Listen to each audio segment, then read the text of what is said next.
Is my manufacturing facility good for solar? The fact is, there's a lot of facilities that aren't so good for solar, but manufacturing facilities are often great candidates for solar panels. The reason being is manufacturing facilities usually use equipment and machinery that uses a lot of electricity. They also have large roof spaces that can accommodate many solar panels. So if you fill the roof space up of a manufacturing facility with solar panels, we can often offset 100% of the electricity to that building with solar. In addition, states like Pennsylvania have grants specifically for manufacturing facilities who go solar. Let's look at some of the key points for adding solar to a manufacturing facility. Number one, roof area and support structure.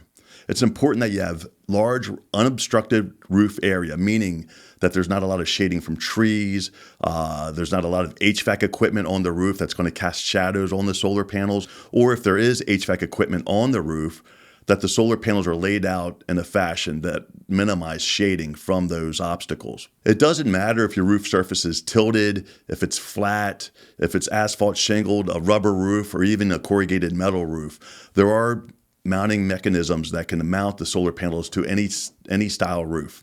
The weight load of the roof does matter. It's important when you talk to your designer or your developer, the solar developer.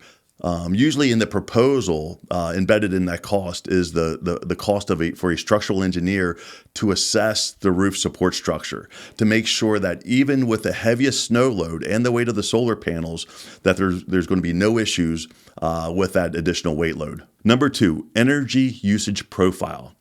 Number one, the higher the rate that you pay, the better ROI solar is going to show. It's not often anymore that we see rates lower than 6 cents per kilowatt hour.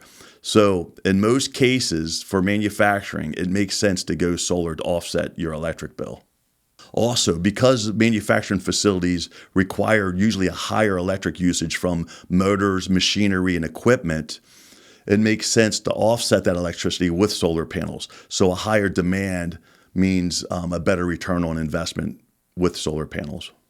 Also, generally, manufacturing facilities have their highest peak demand during the day.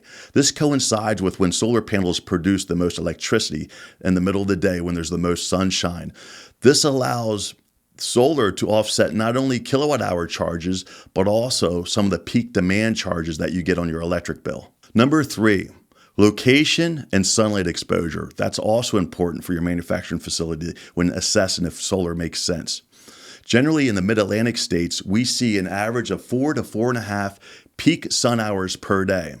What that means is if you add solar panels to your facility, those solar panels, let's say they're 600 watts each, they're going to be producing 600 watts in maximum sunshine, and that is going to average 600 watts on an average of 4 to 4.5 hours per day. That can really make your return on investment attractive over the length of the system, or even if you look at it just over the year with that amount of sun hours. A shading assessment can help determine if there's shading that occurs at different hours of the day and different times of the year. Either the layout of the solar panels can be moved and changed to minimize shading effects, or trees can be trimmed back or removed to minimize the shading impact on solar panels.